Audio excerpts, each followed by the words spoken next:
Hello, Big Tube. Hello, friends. Welcome to Lizzie Faye Loves Books. I'm Elizabeth, and this is going to be my July wrap-up. I know that in my last video, I said that this would probably be late because I was potentially going to travel, but I have decided not to. I just couldn't make it all come together like I wanted, and it's just not going to be possible or practical for me to travel anywhere at this time.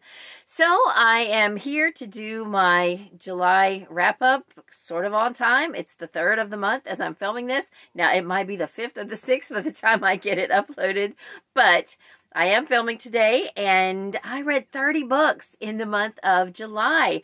I didn't add up how many were print and how many were audio. Let me do that really quick, and I'll be right back. Okay, it was as expected. The majority were on audio, coming in at 25 total audiobooks for the month of July, and that left 5 that I read in print. Of the 5, I did not read any children's storybooks that I counted this month, but I did read one short story, and that was a crime fiction book that I purchased at my public library. The author was there selling these a few weeks ago, and I picked this up. I've already talked about it in my, I guess, my anniversary video, my mid-month wrap-up. So, I should tell you the name of it, Secrets Held Within by C.A. Afonso. And then I also read a very short middle grade book in print, Lawn Boy Returns by Gary Paulsen. This is a sequel to Lawn Boy. And then the other print books I read, 2 were buddy reads, and they were both what I would consider retro romances, even though we started one at the beginning of the month before the readathon and then finished the second one on the last day of the month after the readathon ended. They both are romances that were written in the 90s, published by Harlequin, so I'm still going to count those as retro romances for the readathon, even though I didn't do the prompts or anything like that. But I'll get more into that in a minute. I'm getting ahead of myself. The other print books that I read were, trying to think, was that it? I guess that was it. Oh, the Penderwicks at Point Mouette. This is for my Penderwicks read-along, and I have read these before. I read and listened in combination the first time through. I listened to some on audio, and I read some in print, and now I am reading all of them in print because I have found that, like this one, for instance, was one of the ones that I listened to on audio back when I first read it. I did not retain a lot of it. And there were some really important things that happened in the story in this book, and I did not remember it. It was like reading it again for the first time. So those were the 5 print books. Everything else was audio. Of my audio books, I would say probably my shortest audiobook was Old Yeller, which I read for Elizabeth Tyree's Classic Children's Literature Book Club. This is by Fred Gipson. And then my longest audiobook, coming in the print version at 914 pages, is Fool's Fate by Robin Hobb. So I'll get to that in a minute. I think I already actually talked about that a little bit in, maybe it was in my August TBR. I started talking about what I was reading because I was so into that trilogy and it was fantastic. Okay, so let me just give you the stats as far as books from each genre. For romance, I read 10 romances, and 2 of those were Christian romances. 3 of them were Debbie Macomber books that I'm counting 3 bind-ups of 2. So really there was 6 Debbie Macomber books, but on Goodreads and everything, I'm just counting them as 3. And then the other 2 were the buddy reads that I read with Mandy, the Night Owl, and so that should add up to 10. I feel like it doesn't. Oh, there were 2 historical. Yeah, the 2 Christian ones were historical. Oh, well. Oh, yeah. The Quilts of Love. I got through, at the beginning of the month, 3 of the Quilts of Love books that I am listening to on Audible Plus, and those are lightly faith-based as well. Then mystery and crime fiction, I read 9, and all of those were cozies except for this one that I read by a local author. It was definitely not cozy and kind of gruesome, but interesting. And then the rest of them were cozy mysteries. And then I read 6 middle grade books. I read 4 fantasy books, all on audio, and 1 memoir. So challenges that I met or worked on for my Serious About Series challenge, I finished or caught up with 3 different series. And I think all of those, well, I think 2 of them were on my Serious About Series list. And the other one was for my Binge Your Bookshelf project. And then I also read or listened to 7 more books that are from series that are on my list that I made progress in the series, but I didn't yet finish those series. And then I started 3 series, and I read 7 books out of those 3 series, all just in the month of July. And I did read 2 books from my BookTube spin list. Only one of them is one that got chosen for the round 7. And the other one that I read was, well, I'll tell you why in a minute. It's on the list. It didn't get chosen, but I read it because of something else going on in my life right now. And then I only got 1 of my 2 book club books read for August. I'm trying to stay ahead. And I read the book for my mystery book club, which is also what I would consider a cozy mystery. Really, it's an older mystery, but it's pretty cozy. It was cozy before we knew to call them cozy mysteries. And then the other one I didn't get to because it's not available to me yet on audio. I'm in line for this one, both on Overdrive and on Hoopla, on the Flex Borrows on Hoopla. And it looks like it's going to come to me on Overdrive first. But I still don't know if it's going to get to me in time. But we'll see. This is The Midnight Library by Matt Haig, and I did not get it read yet. Speaking of Overdrive, I heard someone else mention this too, and I got the notification. If you use Overdrive instead of Libby, Overdrive is going to be phased out very soon. Well, I think next year sometime. So I may do a video about this for anybody who doesn't, who just does one and not the other. I know a lot of people just started with Libby and that's what you're using and that's fine. I started with Overdrive. I tried Libby and because it was just different, I don't know, I just couldn't figure it out. And actually Overdrive was pretty hard to figure out in the beginning, but it got a lot more user-friendly as it went. And once I figured it out, I thought, well, I'm just going to use Overdrive. And in case you're confused about that, it is kind of a confusing thing. In case you don't know, Overdrive and Libby are 2 apps that handle the same catalog. So your library purchases certain amount of, certain books for their Overdrive/Libby catalog, and you can choose whether you want to access them through Libby or through Overdrive. And you can check them out on Overdrive and then open up Libby and they're there. So they really work simultaneously. So what I did when I got that notification, I thought, okay, I'm going to have to switch over to Libby. So I opened it up and I started just exploring it a little bit. And you can import your lists of things from Overdrive into Libby. Because I have a pretty long wish list on Overdrive. And I had, what else did I have? My history, I wanted to preserve that, and you can just take that, and it asks you if you want to sync it or something, and it can go right on over into Libby. So I've been working on doing that, and before I don't have Overdrive anymore, I've been just making myself use Libby just to get used to it, because I'd rather not be thrown into it when I have to. I'd rather go ahead and get comfortable with it right now, which, is why they let us know these things in advance. Not so that we can wait until the last second to change, but so that we can go ahead and, ease ourselves into something new and something different. How many of you use Overdrive or Libby? And if you've used both, which do you think is more user-friendly? Which do you like better if you've used both? If you've only ever used one, which one is it? Let me know in the comments below. And if you are interested in a more extensive video about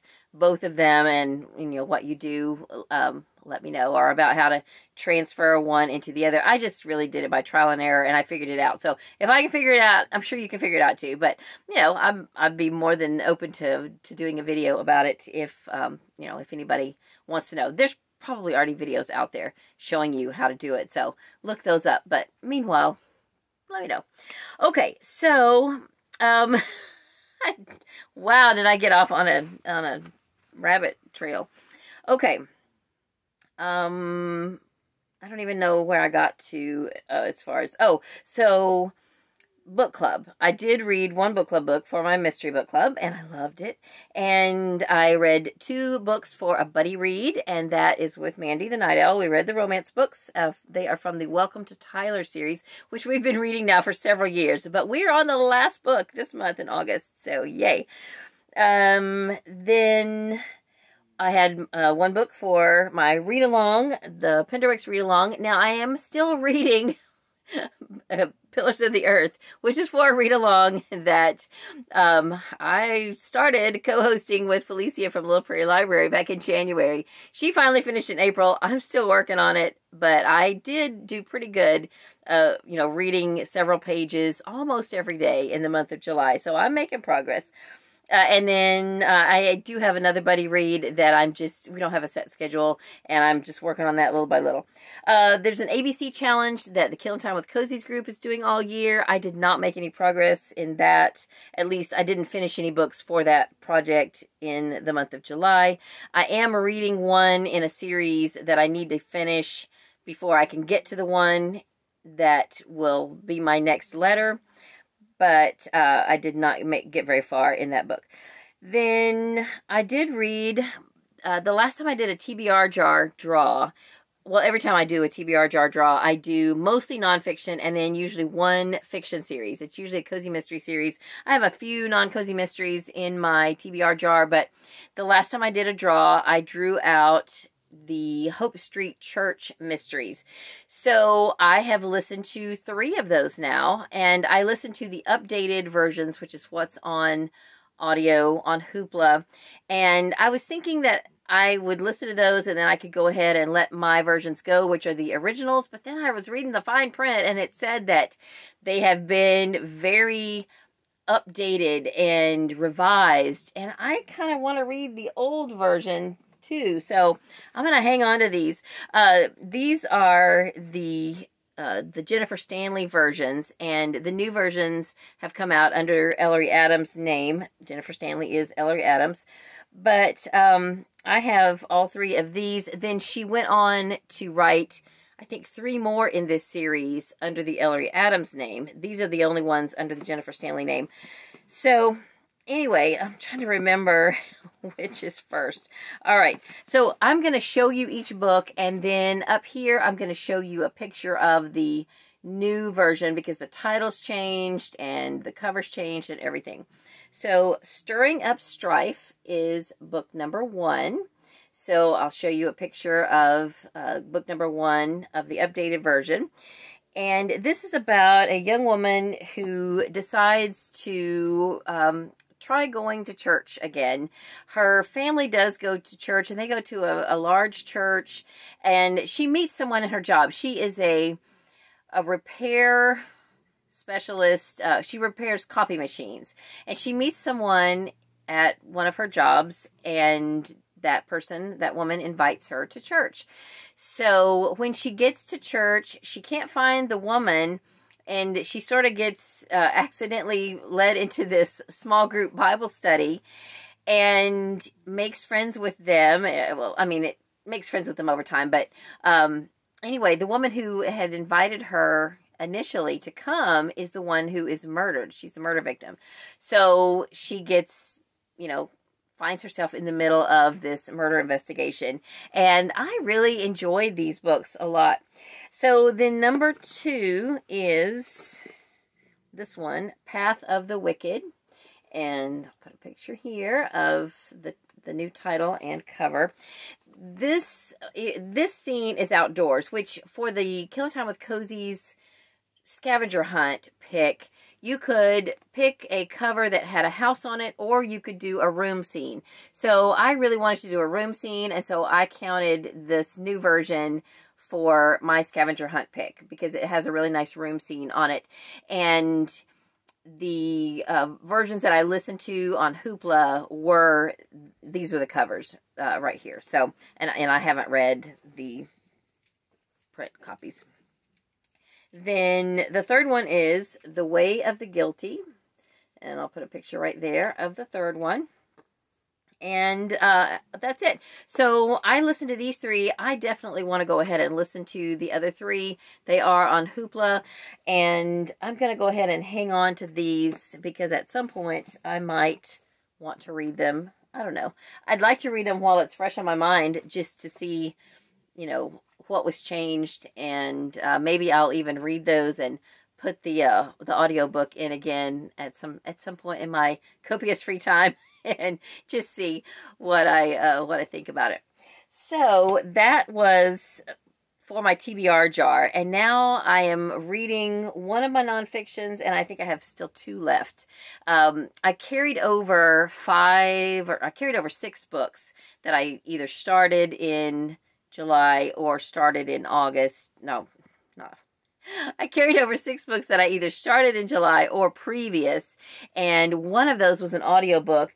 I tried so hard to finish this. I had 1 disc left. Listening to this on CD. This is Speaking from Among the Bones by Alan Bradley, and it was past midnight. It was probably 1:30. I still had 1 disc left, and I was so sleepy. I thought, should I just let it go? And I realized I didn't even really remember the disc that I just finished and the one before that. So I thought there's no point in trying to, you know, stay awake and listen to this because I'm just too sleepy to do it. So I went back and I listened to there's 8 discs in all. I listened to 7 again and then 8. And even though I did lose a lot in translation, in other words, I had zoned out a little bit through it all. I think I got enough of the gist. And I do know who the murderer is. And there was a little tiny, I guess, a little Easter egg at the end that I was not shocked about. It was cool to hear it. It was something that I thought was probably going to happen early on in the series, and it finally happened. So I'm really excited to keep going now with that. All right, so let me just kind of quickly go through these. Some of these I've already talked about in earlier videos, so let me just go through. Let's start with the romance books, and I think I said earlier, I did not do the prompts for the Retro Romance Readathon. So I am counting, let me just do all the romances. I showed these earlier in another video, but the 3 books that are from the Quilts of Love series, it's not that one. I always like to take a picture of everything I read, you know, at the end of the month. And if I don't have a physical copy, then I grab something else comparable. So this is another one from the series that I haven't read yet because I only have physical copies of these 2. And my library doesn't even have very many of these. But I listened to book 3 or 4. Which is it? 4. Book 4 in the Quilts of Love series. These are by various authors. This one is For Love of Eli. The audiobook narrator, I believe, called her name Lori Lowe. So I listened to that one. And book 5, Threads of Hope. It's by Krista Allen. And then book 6 is A Healing Heart by Angela Breidenbach. Then the 2 books that I buddy read with Mandy, The Night Owl. These are from an old Harlequin series published in the 90s called Welcome to Tyler. And we did not listen to these. We read these, a chapter a day for the whole month. Crossroads by Marissa Carroll is book 10. And then book 11 is Courthouse Steps by Ginger Chamber. Chambers, yes. So we are right now listening to book 12, which is the last book in the series, and it's called Love Knot by, I think it's also by Marissa Carroll. So it had a very strong start, and I'm excited about getting through it and getting a series checked off my list. That is a series that's on my SAS list. And this is a series I've been wanting to get to by Debbie Macomber for a long time, and I listened to these on audio, the first 6 books in the Heart of Texas series. I'll show you the editions that I'm counting. Each of these has 2 books in it. So volume 1, isn't that pretty? I love the gingham on the covers. And volume 2 and volume 3. And I do happen to have, because I saved them, I was going to list them on eBay, but I decided to just wait until I had finished with this wrap-up.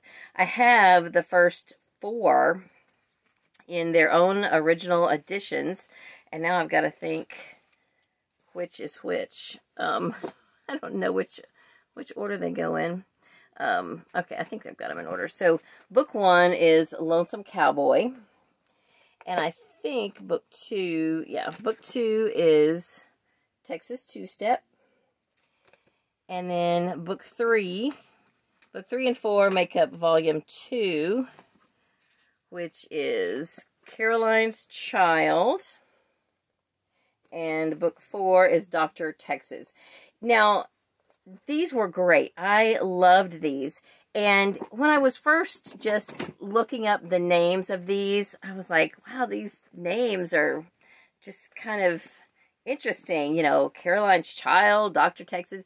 They make total sense with the story. And it's just one big story. And each of the characters each book focuses on the romance of 2 of the characters, but the stories flow together so well, and it's a series you definitely want to read in order, for sure.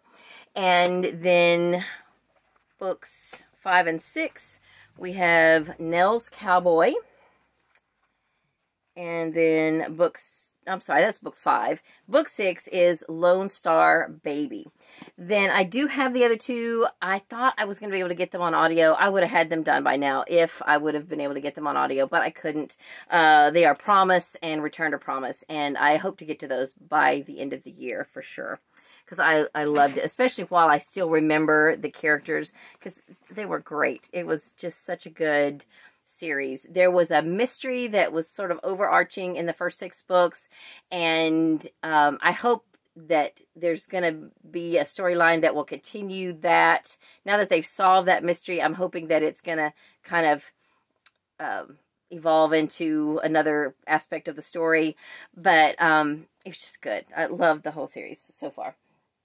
Okay, then the other romances that I read near the end of the month, I listened to Sabrina and Jessie. This is book 2 and 3 in the Big Sky Dreams trilogy by Lori Wick, and I really enjoyed these. I think that's all the romances. So let's do mysteries. I read 9 mysteries. I read 8 cozy mysteries, and then this one, which I did talk about in an earlier video. I have already talked about the 3 by Jennifer Stanley, Ellery Adams. So one of the series that I finished or caught up with that's on my Serious About Series list is the Ice Cream Parlor Mysteries by Abby Collette. I listened to book 2, Game of Cones, and book 3, A Killer Sunday. I very much enjoyed these. These were great. The mysteries were good. I really love the characters, and these were very enjoyable. And so I would highly recommend. And it makes you want ice cream. I had to go out and buy some ice cream, but those were very good. And then one of my favorite cozy mystery authors, because she writes or has written the Haunted Yarn Shop mystery, is Molly MacRae. So I made good progress in the Highland Bookshop mystery series. I read book 3. I listened to these on audio. Thistles and Thieves and Heather and Homicide. I've got 1 left. I'm hoping it will pop up on Hoopla on audio at some point soon before the end of the year. I don't want to have to read it in print, but I will if I have to. I am very much enjoying this series. I don't care for it quite as much as The Haunted Yarn Shop. It just doesn't have a fun ghost named Geneva in it. And I'm not really a ghost person, but Haunted Yarn Shop is just so fun. Anyway, this is a good series. It is set in Scotland. Some Americans have come over to Scotland and bought a bookstore and, you know, inevitably find themselves embroiled in mysteries, murder mysteries. Now, probably my favorite mystery of the month was for my book club, and I have book 2 here, which I did not read, but I'll show you a picture of book 1. This is The Unexpected Mrs. Pollifax by Dorothy Gilman, and this is my pick for, this is what we're reading for my mystery book club at the library for this month in August, so I went ahead and read ahead in July. I definitely want to read more of this series. I feel like maybe Janelle from Too Fond of Books has talked about this series. If she hasn't, Janelle, I feel like this is a series that's right up your alley, and I think you would enjoy it. Donna from Studio in the Library, I feel like you would really enjoy this too. So, and I'm thinking y'all have probably already read these. I'm the last to the party on this series, but I think it was originally written in the 60s, and Mrs. Pollifax is a woman, I think she's widowed, and she is just lamenting the fact that she always wanted to do something exciting and adventurous in her life and never had the opportunity. She always wanted to be a spy. So she goes to, I guess, the CIA, and she sets up a meeting with someone, and so she sits down and she said, you know, I want to be a spy. And of course they're not taking her seriously. And the man who is interviewing her gets called away. Meanwhile, simultaneously, this other supervisor or whatever who's trying to set up agents for this particular mission, he needs someone who no one would ever suspect was a spy. And he walks in and sees her, and he thinks that she's there for that job, but she has no idea about it. But he hires her on the spot, and she ends up going to another country. I can't even think what country it is now, on this job. And I mean, she's had no training or anything, but she's so smart and she's so great. I won't go into any more than that, but such a good first strong book, first book to a series, and I definitely want to read more. It's a pretty long series. I want to read them all. I love her. I think she is great. So this is number 2, The Amazing Mrs. Pollifax. I think a lot of these, most of them, maybe all of them, are on Hoopla on audio, and you better believe it, I am going to be listening to those. And I think that is all of the mysteries. Middle grade, I read 6 books. I've already mentioned a little bit about, I've already mentioned the Penderwicks, very good. Old Yeller, very good. A lot of people won't read Old Yeller because, you know, it's pretty common knowledge that Old Yeller has to die in the book near the end. And he tells you that actually like on the first page that he had to kill his dog. Now, I think I had read this before. I know for sure I have seen the movie. And in the book, I didn't like how it was handled as well as the movie. In the movie, and I'm going to give you spoilers if you've never watched it, or if you've never read it, in the movie, Yeller, you have some time, you know, they make sure, they quarantine him, they make sure. It doesn't happen that way in the book. It's just like, well, you know, it's inevitable, so just do it, you know, that kind of thing. And it's like, no, you know, make sure. So anyway, I'm glad that that the movie was the way it was. I think it helped you to, like as a kid, because I watched it as a kid, I think. As much as I hated that, when you really watch it and you see it, it's like, okay, I get it. There was really nothing else to be done, you know, in that day and age. Now, and really maybe even in this day and age, because I don't even know how you would sedate a dog enough to, you know, to euthanize it. I mean, without, you'd have to shoot it somehow with a dart gun or something, I think, if it was really, you know, rabid. I'm getting off again on a whole nother thing, but I thought this overall was a good book. because it's written in the era that it's written in, and it's written about, you know, a low-income country people way back in the day, there is a lot of talk about thrashing, you know, like kids getting thrashed for doing this or that, or animals getting, you know, beaten into submission, you know, that kind of thing, which is how it was, you know, that's realistic. I'm so glad that we've come out of that to an extent. I still see people walking by, you know, if their dog does something, they'll hit their dog. I'm like, don't hit your dog.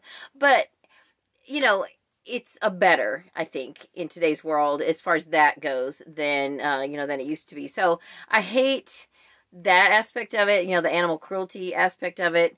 But overall, it is a very good story about a boy and two boys, really, and their dog, and what an amazing dog that he was. And so, you know, read it or don't, you know, there is an animal that dies at the end, but, you know, all is not lost. There's kind of a Turner and Hooch moment. There is another pup up and coming, and so, you know, sorry, I have given all the spoilers, but really, it's in the public domain, so I'm sure most people have read it who plan to, and if you don't plan to, then you don't care if I'm spoiling it anyway. And most of you who probably don't want to read it have already been spoiled, and that's why you don't want to read it. So, anyway. Other middle grade books that I read, a total of 5. So, that was 1, 2. Oh, a Lawn Boy. Sequel to, this is Lawn Boy Returns, which is a sequel to Lawn Boy. I loved Lawn Boy. Lawn Boy Returns was a good sequel, but it didn't blow me away as much as the first one. But it wraps up, you know, ties up some loose ends, kind of lets you go on from Lawn Boy and see what happens next. And I still have one more book to read from the Sunshine State list of last school year, because I have to read it in print. I just keep bumping it back. Haven't read it. I really want to read it in August. But I went ahead and picked up 2 of the new school year's books. This one was really fun. Double the Danger and Zero Zucchini. It was about it's about a boy whose aunt is writing a book, and she asks him to read it and tell her if there's any boring parts. Well, he doesn't like to read anyway, so he's like, I can't tell her, it's all boring. But he comes up with some ideas, like, why don't you do this? Why don't you do that? And then he gets his friends to help, and before you know it, him and his friends have come up with some really good book ideas to share with his aunt. And the story progresses, and it is really cute. I thought it was fun. And then Concealed by Christina Diaz Gonzalez. Did I say who this was by? Sorry. Double the Danger and Zero Zucchini is by Betsy. I don't know if it's Uhrig or Uhrig. I think it's Uhrig. And then Concealed is about a girl and her family who are in some kind of witness protection program. They are in hiding, and that's pretty much all I will tell you about that. So I enjoyed it. It was okay. I have read other books about family and witness protection that I've liked better, like there's a Jake Burt book called Greetings from Witness Protection. I loved that. I thought that was really good. I'm going to cut in here briefly because I forgot to mention a book. It's not this one, but it is in this series or related to it. I had this video already done and edited and exported, and I'm sitting here at my kitchen table taking a photo of all the books that I read in the month. And I remembered that I had not mentioned the last book that's related to the Charlie Joe Jackson series by Tommy Greenwald that I had not read. And I squeezed it in right at the end of July. So I'm going to put a picture of it here. It is Pete Milano's Guide to Being a Movie Star. And it was super cute. I have enjoyed all of the Charlie Joe Jackson books. And Charlie Joe Jackson does make an appearance in this, although he's not the main character. Pete Milano is the main character. And it was really cute. This is a fun middle grade series that I would highly recommend. What you're looking at here is Charlie Joe Jackson's Guide to Not Reading, which is the first book in the 6-book Charlie Joe Jackson series. And there are 3 companion books. And I thought that since I only had one of the companion books left to read, I would just go ahead and read it, get through it this month, and check that series off my list. My library doesn't have a physical copy of it, and I couldn't even find one on eBay. So I'll just have to show you a picture and let that be that. So now I'm going to go back and wrap up the video. Then I have 4 fantasy books. One of them is for our summer book club. Every summer, you know, the children have a theme that, and they do programs at the library all summer.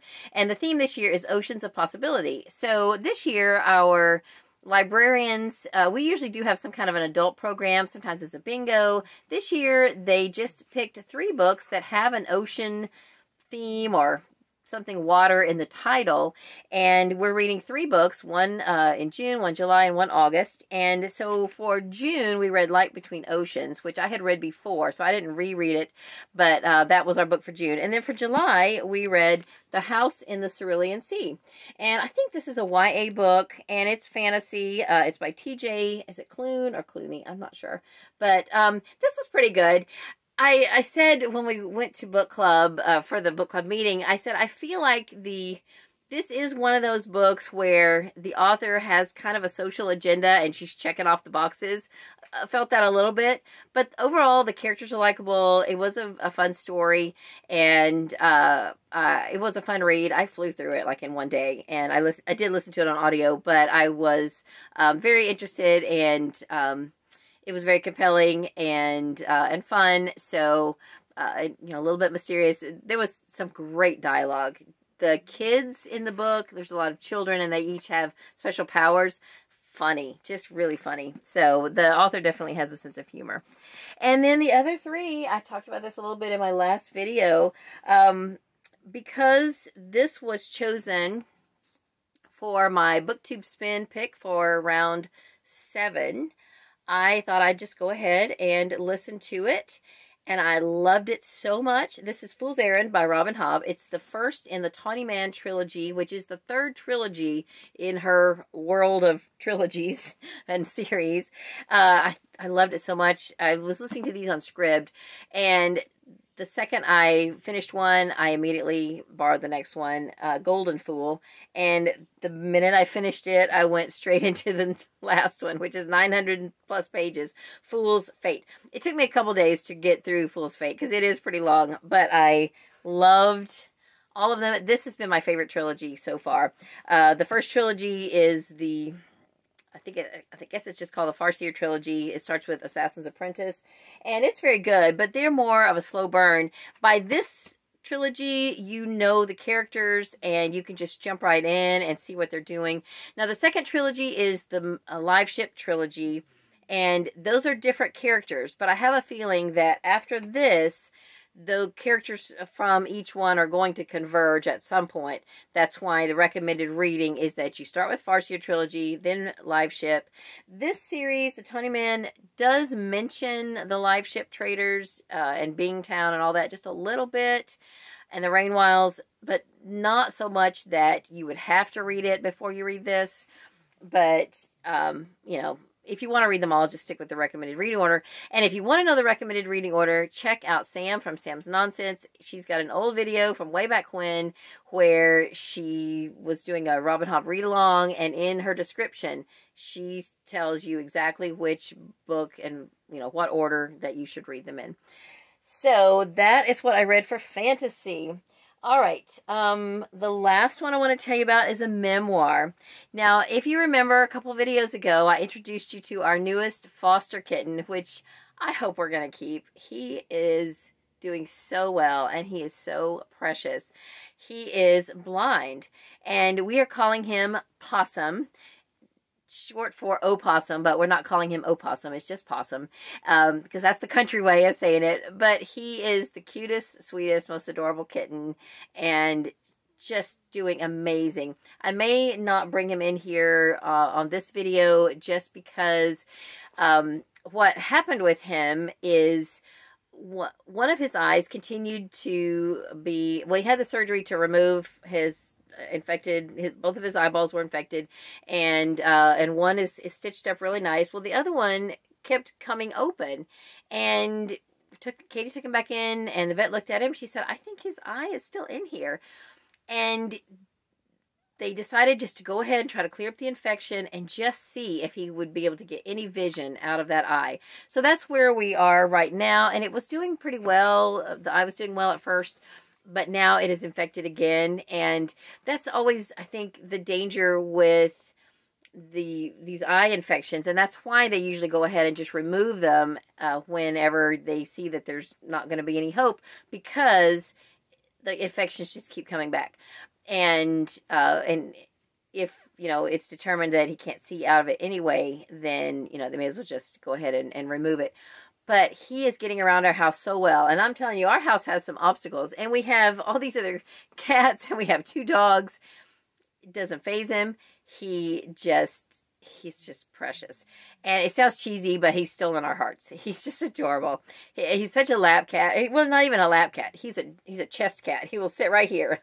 So that, I guess because he can feel you know, your breathing and your pulse and everything, he just likes to sit right here.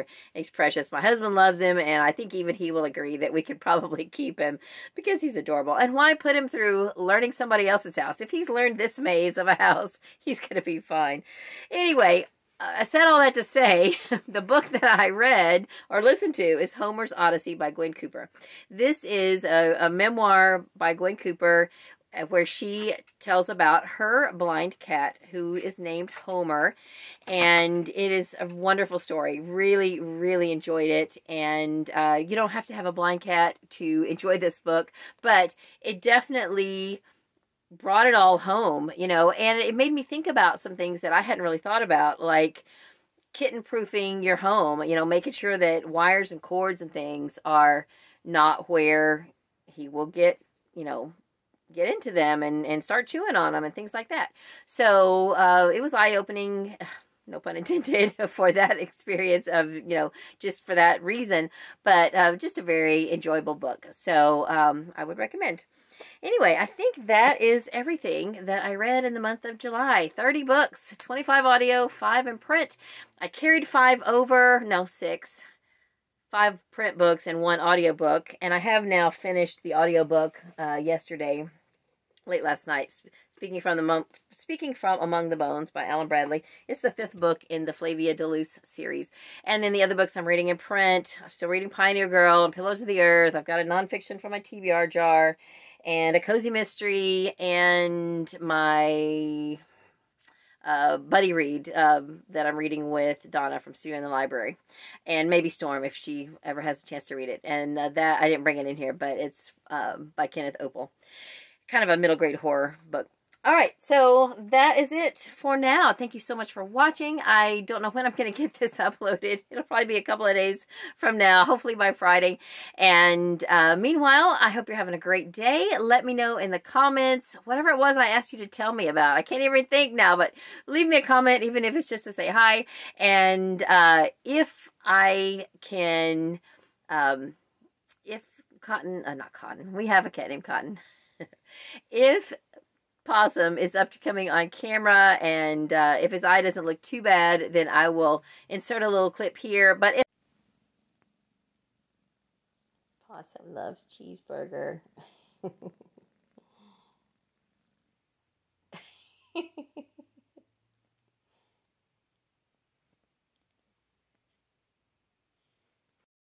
So the clip you just saw, I went into Katie's room to see if he was awake.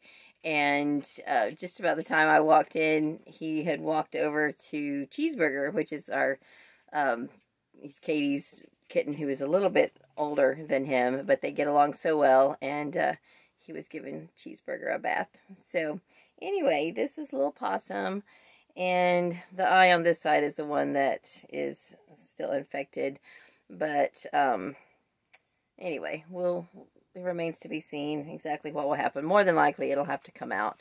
But anyway, his other eye is healed up so nicely, and he's got such interesting coloring. That's part of the reason we call him Possum, because he just He just looks like a little possum. And he started out looking almost white, but now he's getting a lot darker. And he's got this really interesting little Harry Potter lightning bolt there on his back. But he is just precious, and we love him a lot. So just wanted him to say hi. Anyway, this is Possum. So for now, that's all for this video. Thank you so much for watching. I hope you're having a great day. Read a good book, and God bless you.